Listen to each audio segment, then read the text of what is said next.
Hello everyone, this is Rafael, your career counselor here in the Career Center, and welcome to another episode of Career Chats, brought to you by the Career Center. In today's episode, I want to share with us a little bit about the gig economy and have a discussion on what it is, so that way you can learn more information about it to see if it's beneficial to you, or just so you can learn more information about it in case you're interested down the road in learning more and you want to come talk to your career counselor. We could have a more lengthy discussion in a career appointment. But let's talk about it. So, the gig economy is characterized by short-term, flexible jobs. So, hence like a gig, right?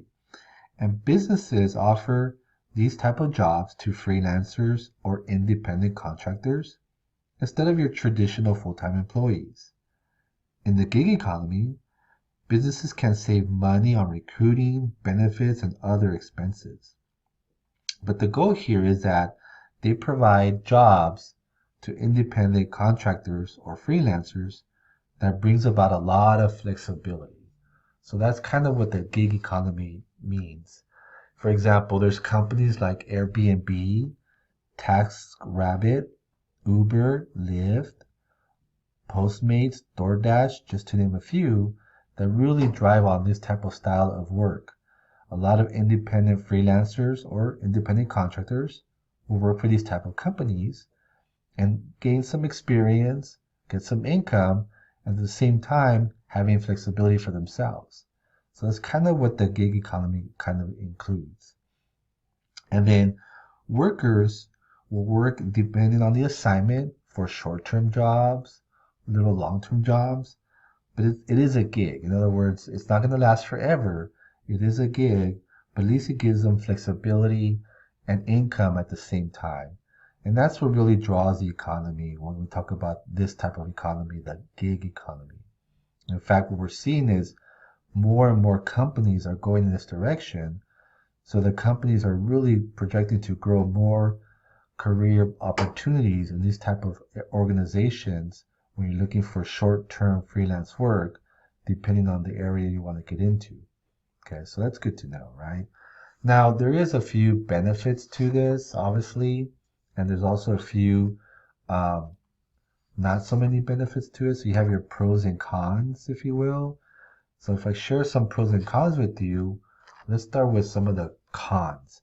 So sometimes when we work in a gig economy, right? So it's independent, it's freelance work, it's real short, it's flexible, but it is a gig, meaning it doesn't last forever.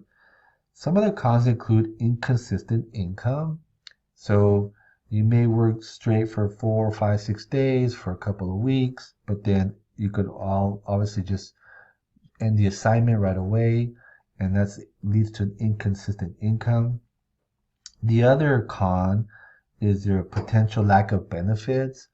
So more likely people who have a short gig and work for these companies for a couple of weeks, a couple of days here and there, they may not lack they may lack benefits such as medical, dental, vision, etc. Sometimes there's stress and burnout because it could be inconsistent work. One day you're working, one day you're not. So it could lead to a little bit of stress and burnout. And the other thing we have to be careful, another con is potential like your own expenses, like how much do you have to pay out of your own pocket to work for them, whether it's like driving around or buying things for the short-term assignment.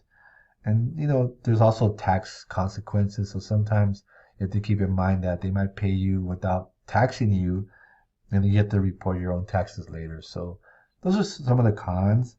But there's a lot of good pros when it comes to working for a job within the gig economy. You have flexibility, for example. So for instance, let's just say you have to go to school all day. You go to school Monday through Friday, but you want a small part-time job, a gig, just to get some money on the side and like a little hustle.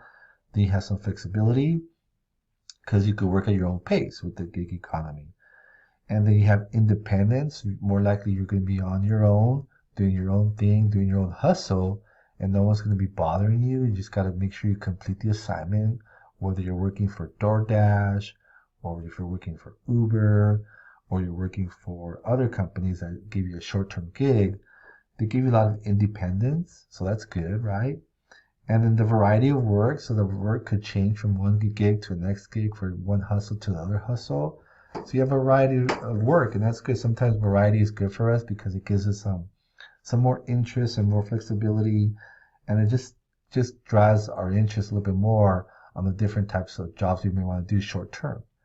So those are some of the pros. But if you have any more questions about this or you want to learn more about this, please stop by and visit us here in the Career Center, and one of us career counselors could help you, and we can have more discussions about the gig economy, and then we can also show you different platforms of where you can apply for these gigs, for these short-term jobs. So that way, if you're interested, we could show you some ways to apply for these short-term gigs. Okay? So thank you all, and have a good time. Thanks.